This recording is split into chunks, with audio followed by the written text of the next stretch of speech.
Hello guys, and welcome back to Oman's Tech Tutorials. And in today's video I'm going to be showing us how you guys can fix the Xbox art code 0x87e50033. And let's get straight into it. So the first thing I recommend you guys doing is heading over to the Profile and Systems tab, and you can do that by clicking on the logo on your controller, Xbox logo on your controller, heading over to Profile and System, and then you go ahead and sign out. So you basically just want to sign out of your account and then sign back in. You can check to see if that fixes the issue. If that does not fix the issue, the second method you guys can try doing is heading over to Settings. From Settings, going down to Accounts, and then from Accounts, you want to go ahead and remove your account. Basically, once you remove your account and you add it back in, you can also check to see if that fixes the issue as well.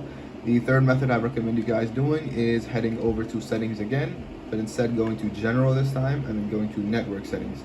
From Network Settings, you want to go over to Advanced Settings, and then from Advanced Settings, you want to basically click on the primary and secondary DNS options, and you want to change the primary DNS to 8.8.8.8 and the secondary DNS to 8.8.4.4.